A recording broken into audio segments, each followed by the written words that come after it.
बार के सामने लाइटें चमकीं। उन्हें बयान देने के लिए पुलिस स्टेशन ले जाया गया। समूह प्रक्रिया पूरी होने का इंतजार बाहर करता रहा। हमारा हीरो जीत की खुशी में भावुक होकर रो पड़ा। उसे गर्व था कि उसने लड़कियों को बदमाशों से बचाया। महिलाओं ने उसकी बहादुरी की तारीफ की और पूछा, क्या वह ट्रेनिंग करता है? लड़के ने शर्माते हुए कहा कि वह अक्सर वर्कआउट करता है। नर्स की दो सहेलियों ने बहाना बनाकर वहां से जाने की बात कही। वे हमारे हीरो को एक बी रैंक ज़ॉम्बी के साथ अकेला छोड़ गईं। नर्स ने पूछा कि क्या वह उसकी झूठी बातों में आ गया था। उसने कहा कि उसने बस कहानी गढ़ी थी ताकि वह उसके साथ समय बिता सके। उसने उसके चेहरे पर कर देखा और चिंतित हो गई। सिस्टम ने उसे सतर्क किया कि बी रैंक ज़ॉम्बी उसमें रुचि दिखा रही है। महिला ने उसे याद दिलाया कि वह एक नर्स है और इसका ख्याल रख सकती है। उसने कहा कि घाव का इलाज कराने के लिए उसे अस्पताल जाने की जरूरत नहीं है। उसने उसे अपने पास के अपार्टमेंट में आने का न्योता दिया। सिस्टम ने ज़ॉम्बी के घोंसले की खोज के लिए एक मिशन सक्रिय किया। नर्स ने उसे छेड़ा और पूछा कि क्या वह डर गया है। उसने बहुत ही साहसिक तरीके से उसे अपने साथ चलने का न्योता दिया। उसने स्वीकार किया और उसके अपार्टमेंट चला गया। हमारा हीरो घबराया हुआ था। यह पहली बार था जब वह किसी लड़की के कमरे में गया था। उसने उससे कहा कि इतना औपचारिक मत बनो और ये जगह वैसे भी बिखरी हुई है। उसने जवाब दिया कि उसका अपार्टमेंट भी ऐसा ही है। महिला ने सुझाव दिया कि वे किराया बचाने के लिए साथ में रहें। लड़का इस प्रस्ताव से पूरी तरह हैरान रह गया। उसी समय उसे एहसास हुआ कि वह उसकी एक अंडरवियर के टुकड़े पर बैठ गया है। हमारा हीरो शर्म से लाल हो गया। उसे समझ नहीं आ रहा था कि क्या करे। ज़ॉम्बी ने कहा कि साथ रहने वाली बात तो वह मजाक में कह रही थी। उसने कहा कि वह इतनी जल्दी किसी आदमी के साथ नहीं रहना चाहती। नर्स उसके घाव का इलाज करने के लिए उसके और करीब आ गई। वह कट को साफ करने के लिए लड़के की गोद में बैठ गई। सिस्टम ने हमारे हीरो के लिए अधिकतम खतरे की चेतावनी जारी कर दी। ज़ॉम्बी उसे दबाए हुए थी और अब उसे हमला करना था। लड़का उसकी नजदीकी से स्तब्ध हो गया था। उसे लगा कि वह बहुत ज्यादा करीब है, लेकिन वह कोई प्रतिक्रिया नहीं दे सका। लड़की ने कहा कि जो अच्छी खुशबू उसे आ रही है वह ऑडेन है। जब वह उसकी गोद में बैठकर उसका घाव ठीक कर रही थी, मुस्कुराते हुए वह पूछती है कि क्या वह हमेशा लड़कियों के करीब आने के लिए ऐसे बहाने बनाता है। हमारा हीरो फिर इनकार करता है। कहता है कि उसे उससे हल्की सी शराब जैसी खुशबू आ रही थी। नर्स बताती है कि कोई नशे में धुत आदमी उससे टकरा गया था और उसे यह नोटिस करने के लिए थोड़ा चालाक कुत्ता कहती है। फिर वह अपनी ब्लाउज उतारने लगती है। सोचती है कि क्या शराब का दाग भी निकलेगा या नहीं। तभी सिस्टम चेतावनी देता है कि ज़ॉम्बी की इच्छा बेहद अधिक है और वह अत्यधिक भूख की स्थिति में प्रवेश कर चुकी है। महिला उसके चेहरे के करीब झुकती है। कहती है कि अब वह घाव का ध्यान रख सकती है, लेकिन वह ठीक से व्यवहार नहीं कर रहा है। बेचैन होकर वह सोचता है कि उसे कैसे हमला करना चाहिए, लेकिन उसी पल उसके दिमाग में एक प्राचीन कविता आ जाती है। अचानक एक दूर के समय में एक महान पर्वत की चोटी पर एक बुद्धिमान व्यक्ति की छवि उसके सामने आती है। कविता जीवन के बदलावों का सामना दुख में डूबे बिना बल्कि खुले मन से करने की बात कहती है। संदेश आगे बढ़ता है यह कहते हुए कि कोई भी पर्वत का असली चेहरा नहीं देख सकता, क्योंकि आप उसके भीतर हैं। फिर वह बुद्धिमान वृद्ध निष्कर्ष निकालते हैं कि कोई भी केवल एक सच्चे और शुद्ध हृदय से ही स्थिति का सामना कर सकता है। अचानक नायक उस दृश्य में प्रकट होता है, जिससे गुरु चौंक जाते हैं और पूछते हैं कि वह वहां कैसे पहुंचा। हमारा नायक फिर अपनी आंखों में आंसू लिए अंगूठा दिखाता है। सोचता है कि गुरु कितने महान कवि हैं और खुद पर शर्मिंदा महसूस करता है।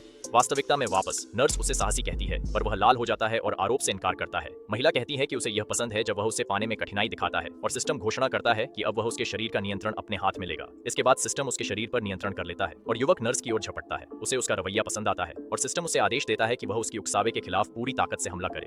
एक डरावने माहौल के साथ वह घोषणा करता है कि वह प्रलय का न्याय स्वीकार करेगी, लेकिन वह इसे सिर्फ एक मजाक समझती है। इसी के साथ सिस्टम उसकी कवच हटाना शुरू कर देता है और युवक आने वाली लड़ाई के लिए तैयार हो जाता है। 20 साल तक अकेले रहने के बाद आखिरकार उसे एक बेहद अनोखे तरीके से गर्लफ्रेंड मिल जाती है। रात बीत जाती है। सूरज की रोशनी बेडरूम की खिड़की से अंदर आती है, यह घोषणा करते हुए कि उनके लिए एक नया दिन शुरू हो गया है। हमारा नायक बिस्तर पर जागता है। पिछली रात जो कुछ भी हुआ उससे थोड़ा उलझन में है। नर्स पूछती है कि क्या वह जाग गया है और कहती है कि वह उसकी उम्मीद से कहीं ज्यादा था।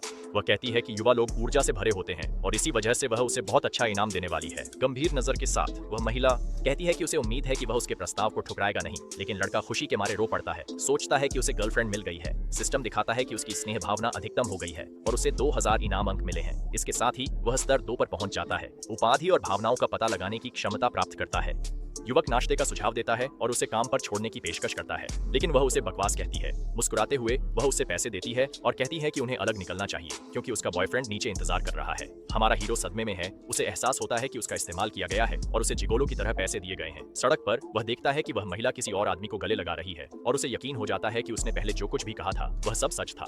दिल टूटने पर वह रो पड़ता है, लेकिन सिस्टम उसे बताता है कि यह एक सामान्य आघात है और अगली बार वह इससे उबर जाएगा। पैसे कमाने पर ध्यान केंद्रित करने का संकल्प लेकर वह सिस्टम की दुकान में आए 2 नए आइटम्स को देखने का फैसला करता है। दुकान में एक्सरे विजन बुक और एक आइटम डुप्लीकेटर उपलब्ध हैं, लेकिन दोनों ही फिलहाल उसके लिए बहुत महंगे हैं। फिर उसके दिमाग में एक शानदार आइडिया आता है कि वह असली पैसे पाने के लिए खरीदे गए 3 सोने के बिस्कुट बेच सकता है। वह युवक एक गोल्ड एक्सचेंज शॉप की ओर जाता है, जो संयोग से डायनेस्टी ग्रुप की ही है। स्टोर मैनेजर विनम्रता से उसे विदा करता है और कहता है कि जब भी उसे कुछ चाहिए हो वह वापस आ सकता है। अपने फोन को हाथ में लिए वह देखता है कि बैंक से नोटिफिकेशन आया है, जिसमें उसके खाते में ATO 80,000 से ज्यादा होने की पुष्टि होती है। अब पैसे होने के कारण वह खुद को ज्यादा आत्मविश्वासी महसूस करता है है और सिस्टम उसे सूचित करता है कि 2 लड़कियां उसे देख रही हैं। लेकिन अचानक उसका फोन बजता है और उसकी हैरानी के लिए उसी पल उसकी मां का कॉल आता है। वो फोन पर उस पर चिल्लाती है, पूछती है कि इतना सारा पैसा कहां से आया और क्या उसने कुछ गलत किया है। बेचैन होकर युवक समझाने की कोशिश करता है कि यह एक कंपनी का बोनस था जो उसे एक महत्वपूर्ण काम में मदद करने के लिए मिला था। 15 मिनट बाद भी वह अपनी मां से फोन पर बात कर रहा है और वादा करता है कि छुट्टियों में मिलने आएगा। वह फोन काट देता है और सोचता है कि उसके माता पिता के लिए वह हमेशा एक बच्चा ही रहेगा। आंखों में आंसू ली वह तय करता है कि इस सिस्टम का इस्तेमाल अपने माता पिता को बेहतर जीवन देने के लिए करेगा और एआई को चुप रहने को कहता है। उसी समय उसका फोन फिर बजता है, लेकिन इस बार यह सीईओ वोंग का कॉल है। बॉस पूछती हैं कि क्या उसने अच्छी नींद ली और कहती हैं कि वह सूट पहनकर उनके साथ एक बिजनेस मामले में चले। सुकून महसूस करते हुए कि उन्हें पता नहीं चला कि वह चला गया था, युवक पूछता है कि क्या वह उसे नौकरी की पेशकश कर रही है। महिला उसकी भारी सांसों को सुनकर शक करती है, लेकिन युवक झूठ बोलता है कि वह बस सो रहा था। दृश्य शहर की ओर बदलता है, जहां हमारा हीरो फिर से लग्जरी अपार्टमेंट की ओर दौड़ता है। लिफ्ट में वह शिकायत करता है कि सूट ठीक से फिट नहीं हो रहा, लेकिन कहता है कि कॉलर ही टाइट है। तभी सिस्टम उसे अलर्ट करता है कि एक एस रैंक ज़ॉम्बी पास आ रहा है और तुरंत हमला करने का आदेश देता है। बॉस उसकी टाई ढीली करती है और एआई जोर देता है कि वह खतरे का जवाबी हमला करे। वह टिप्पणी करती है कि यह अजीब है कि सूट फिट नहीं हो रहा, जबकि यह अस्पताल से मिली जानकारी के आधार पर कस्टम मेड था। महिला बताती है कि उसकी लंबाई में 15 सेंटीमीटर का बदलाव आया है। सिस्टम नियंत्रण अपने हाथ में लेने का फैसला करता है। युवक चिल्लाकर सिस्टम को रोकने के लिए कहता है उसे आर्टिफिशियल इंटेलिजेंस के नियंत्रण की जरूरत नहीं है। सीईओ उसकी प्रतिक्रिया से उलझन में पड़ जाती है और पूछती है कि वह किस तरह के नियंत्रण की बात कर रहा था। युवक झूठ बोलता है, कहता है कि शायद उसने गलत सुना होगा, लेकिन बॉस पुष्टि करती है कि सूट सच में फिट नहीं हो रहा।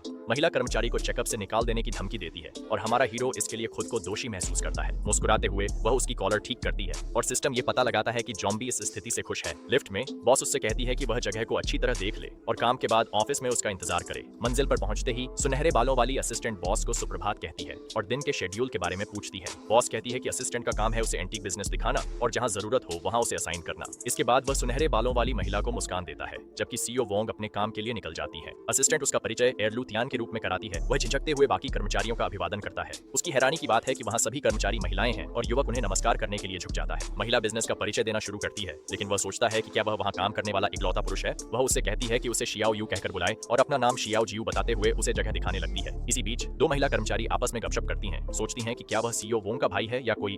कुछ और सहायक बताती हैं कि उनका रोज का काम ग्राहकों के लिए प्राचीन वस्तुओं का मूल्यांकन व प्राप्ति। वह उसे एक जेड वस्तु दिखाती और कहती कि आम कर्मचारी वर्षों प्रशिक्षण लेते हैं ताकि वे प्रमाणित हो सकें, लेकिन चूंकि उसे बॉस की सिफारिश पर रखा गया है इसलिए उसे कंपनी में सबसे बुनियादी पद से शुरुआत करनी होगी। वह सहमत होता है, कहता है कि वह नौसिखिया है और वह उसे बताती हैं कि खुद पर दबाव न डाले क्योंकि वहाँ ज्यादातर महिलाएं हैं। सहायक कहती हैं कि अगर वह मेहनत करेगा तो उसे समझ आ जाएगा और सिस्टम जानता है कि वह उत्साहित है। हमारे हीरो के मुंह से एक अजीब सी हंसी निकलती है। सोचता है कि सिस्टम उसके लिए खूबसूरत महिलाओं को चुनता है जीतने के लिए। सुनहरे बालों वाली महिला उस युवक को किताबों का ढेर पकड़ा देती है और वह यह देखकर हैरान रह जाता है। वह समझाती कि यह सिर्फ प्रारंभिक सामग्री है और कहती कि पढ़ाई के लिए जितना समय चाहिए उतना ले सकता है। इसके बाद सहायक कमरे से बाहर चली जाती है उसे अकेला छोड़कर और वह सोचता है कि वह यह सब कब पढ़ेगा। इसी के साथ सिस्टम घोषणा करता है कि उसने 1 घंटा जीवित रहकर 200 इनाम अंक कमा लिए हैं। खुश होकर वह समझता है कि वह काम पर इनाम कमा सकता है और आज 2000 सिक्के बचाने की योजना बनाता है। फिर युवक तय करता है कि जो अंक वह कमाएगा उनसे वह दुकान से आइटम डुप्लीकेटर खरीदेगा। फिर वह खुद को उस वस्तु का उपयोग करते हुए कल्पना करता है जिससे वह विभिन्न प्राचीन वस्तुओं की नकल बनाता है और बहुत अमीर हो जाता है। समय बीतता है, क्षितिज पर सूरज डूब जाता है जो युवक के लिए एक और कार्य दिवस के अंत का संकेत देता है। बाद में वह सोफे पर बैठा होता है और सहायक द्वारा दी गई किताबों के ढेर में से एक किताब पढ़ रहा होता है। वह महसूस करता है कि उसे प्राचीन वस्तुओं के बारे में बहुत कुछ सीखना है और वह इतिहास भी पढ़ सकता है।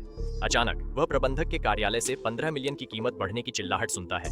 अंदर सीईओ वोंग 2 आदमियों से बहस कर रहे हैं, कह रहे हैं कि उन्होंने कीमत दोगुनी कर हद पार कर दी है। पंखा लिए आदमी माहौल शांत करने की कोशिश करता है। सीईओ से कहता है कि वह शांत रहे, लेकिन महिला गुस्से से भर जाती है और उसे धमकी देती है। कहती है कि वह उसका नाम व्यापार जगत में बदनाम कर देगी। मिस्टर ही अपनी सफाई में कहते हैं कि अगर वह इतनी कीमत मांगने की हिम्मत कर रहे हैं तो इसका कारण ये है कि वह उस वस्तु की असली कीमत जानते हैं। फिर वह यह खुलासा करते हैं कि उन्हें उसके पिता के जन्मदिन के बारे में पता है, जिससे वह महिला और भी ज्यादा गुस्से में आ जाती है और इसे ब्लैकमेल मानती है। इसी बीच हमारे हीरो की प्रणाली सक्रिय हो जाती है और उसे आसपास के ज़ॉम्बियों की भावनाओं की निगरानी करने की क्षमता मिल जाती है। बॉस डीलर पर आरोप लगाती है कि वह पहले ही उसकी बहन से बात कर चुका है और सिस्टम ज़ॉम्बी के गुस्से का पता लगा लेता है। वह आदमी हंसता है और कहता है कि यह एक सौदा है, लेकिन सिस्टम यह पता लगा लेता है कि उसे अपनी बात पर बिल्कुल भी भरोसा नहीं है। दूसरे सज्जन बॉस को चेतावनी देते हैं कि अगर वह झुक गई तो वह इस प्रतिष्ठा के साथ व्यापार में अपनी जगह बना लेगा। दरवाजे से झांकते हुए हमारा हीरो सोचता है कि आखिर ऐसा कौन सा खजाना है जिसकी कीमत $30 मिलियन है।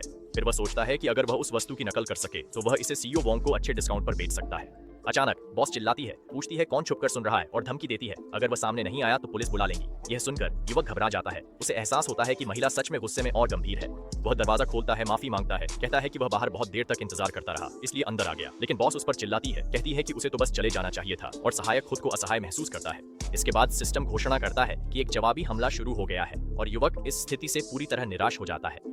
विक्रेता कहता है कि अगर बॉस को संकोच है तो वह उस वस्तु में रुचि रखने वाले अन्य खरीदारों की तलाश करेगा। इसके साथ ही वह अपना ब्रीफकेस उठाता है, कंपनी के सौदेबाजी कक्ष से निकलने की तैयारी करता है और कहता है कि उसे किस्मत मिल गई। लेकिन सिस्टम यह पता लगाता है कि वह बेचैन है और सीईओ वोंग बहुत गुस्से में है। हमारा हीरो समझ जाता है कि डीलर ब्लफ कर रहा है और वह स्थिति को सुलझाने के लिए जोखिम उठाने का फैसला करता है। इसलिए युवक बीच में आता है और पूछता है कि क्या वह आदमी सच में सोचता है कि वह बस दरवाजे से निकल सकता है। मुख्य पात्र उससे कहता है कि दिखावा बंद करो, क्योंकि बॉस पहले ही तुम्हारी सारी गंदी चालें समझ चुका है। चिढ़कर मिस्टर ये पूछते हैं कि यह लड़का कहाँ से आया है और वह खुद को क्या समझता है जो बीच में टांग अड़ा रहा है। लेकिन तभी युवक उसका सामना करता है और कहता है कि वोंग परिवार के अलावा कोई भी इतनी बेहुदा कीमत नहीं देगा।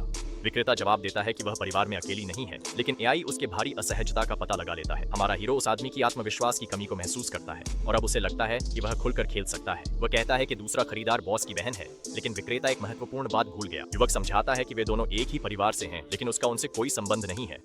उनके साथ सीईओ वोंग को एहसास होता है कि वह धोखे में आ गई थी और सिस्टम उनकी राहत को पहचान लेता है। फिर वह विक्रेता को चिढ़ाता है, पूछता है कि जब उसने एक बहन को छोड़ा तो दूसरी से अच्छी कीमत की उम्मीद कैसे कर सकता है। इसके साथ ही वह युवक एक अजीब शर्त लगाता है और जैसे ही ज़ॉम्बी की भावनाएं बिखरती हैं, सिस्टम उसे इनाम देता है। विक्रेता घबराता है पर शांति बनाए रखने की कोशिश करता है। यह वस्तु कम से कम 3 मिलियन की है। हमारा हीरो सामना करता है, अगर उसके लिए यह वस्तु इतनी ही कीमत की है वह चला जाए। बॉस कहती है वह इसे उसकी बहन को बेच सकता है, ये सब उनके पिता के पास जाएगा। मिस्टर बी 15 मिलियन में देने की पेशकश करते हैं। फिर महिला उसे सूक्ष्म रूप से धमकाती है, कहती है कि उसके पास उसकी करियर खत्म करने की ताकत है। डीलर पूरी तरह से हैरान और शक्तिशाली सीईओ की धमकी से डरा हुआ है। वह मोलभाव करने की कोशिश करता है और कीमत कम कर देता है, लेकिन वह अपने सहायक से कहती है कि उसे बाहर निकाल दो। ठंडी नजरों के साथ वह अपनी अंतिम पेशकश 3 मिलियन की करती है और उसे धमकाती है। कोई रास्ता न देख विक्रेता डर के मारे कांपते हुए वस्तु का ब्रीफकेस पकड़े हुए सौदा स्वीकार कर लेता है। दूसरे सज्जन पास आते हैं और युवक खुद को लूतियान के रूप में पेश करता है, जो कंपनी का नया कर्मचारी है। वह आदमी युवक की तारीफ करता है, कहता है कि उसका भविष्य उज्जवल है और उसने सीईओ वोंग की बहुत मदद की है। सीईओ का स्नेह मीटर बढ़ जाता है और वह उसके तरफ हल्की मुस्कान के साथ देखती है। युवक घबरा जाता है और सोचता है कि जब स्नेह मीटर पूरी तरह भर जाएगा तो क्या होगा। बाद में बॉस उसे एक खास इनाम देती है, एक अत्याधुनिक स्मार्टफोन। रात के खाने पर वह नए फोन को देखता है और सोचता है कि उसके लिए यह कुछ भी नहीं, पर उसके लिए यह एक विलासिता है। युवक सीईओ वोंग का धन्यवाद करता है पर उपहार लेने से मना कर देता है, कहता है कि यह बहुत कीमती है और मदद करना उसका कर्तव्य था। वह कहती है कि उसने कंपनी को 1 करोड़ बचाए हैं और इसके लिए उसे 5% बोनस भी मिलेगा। वह सोचता है कि यह सिर्फ इनाम नहीं है, ये उसके जीवन का पहला कीमती तोहफा है, लेकिन वह हिचकिचाता है। महिला टिप्पणी करती है कि कैसे एक हाल ही में स्नातक हुए युवक ने एक पुराने चालाक व्यक्ति की रक्षा तोड़ दी, जिससे वह शर्मिंदा हो गया। बॉस उसे संदेह से देखती है और सिस्टम पता लगाता है कि उसकी भावना उत्साह की है। अचानक सिस्टम उसे सतर्क करता है कि एस रैंक ज़ॉम्बी से तीव्र हत्या की भावना आ रही है। घबराते हुए वह कहता है कि उसे लगा कि विक्रेता ईमानदार नहीं था और यह किसी सड़क बाजार की सौदेबाजी जैसा लग रहा था। बॉस उस उपमा पर हंसती है, लेकिन वह समझाता है कि सिद्धांत वही है, आपको ऊंची कीमत नहीं चुकानी चाहिए। वह अपनी वाइन पीते हुए सोचती है कि वह थोड़ा मूर्ख लगता है, लेकिन उसमें मोल भाव करने की अच्छी समझ है। युवक चौंक जाता है जब देखता है कि उसकी ओर स्नेह बढ़ गया है और सोचता है कि क्या वह उसे मूर्ख बनाने में सफल हो गया। महिला समझाती है कि जेड की उतनी कीमत नहीं थी, लेकिन विक्रेता ने दाम इसलिए बढ़ा दिए क्योंकि उसे उसकी असली अहमियत का पता था। युवक निष्कर्ष निकालता है कि जेड उसके लिए बहुत महत्वपूर्ण है, लेकिन उसे लगता है कि महंगी वाइन अंगूर के रस जैसी ही स्वादिष्ट है। बॉस पुष्टि करती है कि जेड एक पारिवारिक विरासत है और उसके पिता चौथी पीढ़ी के वारिस हैं। वह बताती है कि व्यापार की शुरुआत उसके परदादा ने की थी और उस समय कंपनी उद्योग में कोई बड़ा नाम नहीं थी। 20 साल पहले उसकी मां ने अपनी बचत निवेश में लगा दी थी और उसके बाद आई आर्थिक संकट ने लगभग पारिवारिक दुकान को बंद करवा दिया था। वह आगे बताती है कि थोड़े समय बाद गंभीर बीमारी के कारण उन्हें आईसीयू में भर्ती होना पड़ा। ये सुनकर हमारा हीरो इस खुलासे से हैरान रह जाता है, पूछता है कि उनकी अस्पताल में भर्ती होने की वजह क्या थी। बॉस समझाती है कि उन्हें ट्यूमर था और सर्जरी एकमात्र विकल्प था, इसी वजह से उनके पास एक निशान है। वह मजाक में कहती है कि वह उसे अपना निशान नहीं दिखाएगी। वह असहज होकर हंसता है, सोचता है कि वह नशे में है और उसे परेशान कर रही है। गंभीर भाव के साथ वह उसे बताती है कि बहुत कम डॉक्टर ही यह सर्जरी कर सकते थे और इसकी लागत बहुत ज्यादा थी। तब उस युवक को एहसास होता है कि उसके पिता ने अस्पताल के बिल चुकाने के लिए पारिवारिक विरासत बेच दी थी। वह महिला याद करती है कि वह कभी नहीं भूल सकती जब उसने अपनी आंखें खोलीं और सबसे पहले उसने अपने पिता को देखा। उसके पिता राहत और खुशी से रो रहे थे कि उनकी बेटी आखिरकार जाग गई थी। नर्स उससे कहती है कि वह शांत रहे ताकि मरीज जो अभी अभी जागी है डर न जाए। इसके बाद सिस्टम उसे बॉस के परिवार को खत्म करने का मिशन देता है और युवक एआई पर बहुत गुस्सा हो जाता है। बॉस कहती है कि जेड को वापस पाना कृतज्ञता का कर्ज चुकाने जैसा है और सिस्टम उसकी उदासी को महसूस कर लेता है। वह उसे खुश करने की कोशिश करता है, कहता है कि खुश रहो और कम पियो, लेकिन महिला उसे आदेश देती है कि वह मेज पर बैठ जाए। महिला चुनौती देते से कहती है कि या तो उसके साथ पिए या चुप रहे और सिस्टम उसे इस उकसावे के बारे में सचेत करता है। दृढ़ निश्चय के साथ वह उसकी चिंता दूर करने के लिए चुनौती स्वीकार करता है और उसके साथ समय बिताने की तैयारी करता है। फिर दृश्य शहर की रात में बदल जाता है और हम वह शानदार इमारत देखते हैं जहाँ वे ठहरे हुए हैं। ये न जानते हुए कि बॉस कहाँ रहती है, वह उसे अपने अपार्टमेंट ले गया और बिस्तर पर लेटी हुई उसे खूबसूरत नजारा मानता है। महिला अभी भी नशे में गद्दे पर फैली हुई है और उससे फिर से अपना गिलास भरने के लिए कहती है। उसे एहसास होता है कि वह जल्दी होश में नहीं आएगी, इसलिए वह किसी भी गलतफहमी से बचने के लिए वहां से हट जाने का फैसला करता है। बाथरूम में वह देखता है कि उसे एक गुप्त कार्य के लिए 500 सिक्के मिले हैं और वह सिस्टम की दुकान देखने का निर्णय लेता है। दुकान में एक असॉल्ट राइफल, एक एंटी टैंक माइन और यहाँ तक कि एक बहुत शक्तिशाली स्किल बुक भी उपलब्ध है। युवक को वह स्किल बुक बहुत उपयोगी लगती है, लेकिन 15,000 सिक्कों की कीमत उसके बस से बाहर है। उसे बार में हुई लड़ाई याद आती है और वह सोचता है कि अगर उसके पास यह कौशल होता तो वह स्थिति को आसानी से सुलझा सकता था। दृढ़ निश्चय, उसे दुकान अपडेट से पहले 14,000 सिक्कों की जरूरत है, लेकिन तभी बॉस बाथरूम में आ जाता है। युवक हैरान रह जाता है। उसे एहसास होता है कि वह दरवाजा बंद करना भूल गया था और महिला बिना कुछ सोचे समझे अंदर आ जाती है। हताश होकर मुख्य पात्र चिल्लाता है कि वह और पास न आए, क्योंकि बाथरूम पहले से ही व्यस्त है। सिस्टम उसे जैविक हथियार के बारे में सचेत करता है। उसे पीछे से जॉम्बी पर हमला करने का मौका पकड़ना चाहिए। बॉस उसकी गोद में बैठ जाती है, कहती है कि वह बेहतर महसूस कर रही है। उसकी आंखों में आंसू, गर्म और नम एहसास उसे अपने पुराने दोस्त एंडी की याद दिलाता है। कुछ पक्षियों को पिंजरे में बंद करने के लिए नहीं बनाया गया है। उनके पंख इतने चमकीले हैं कि उन्हें कैद नहीं रखा जा सकता। सोने की बारिश के नीचे वह बाहें खोलता है और सिस्टम उसे जैविक हथियार हमले के बारे में सचेत करता है। तुरंत बचाव कार्रवाई का अनुरोध करता है।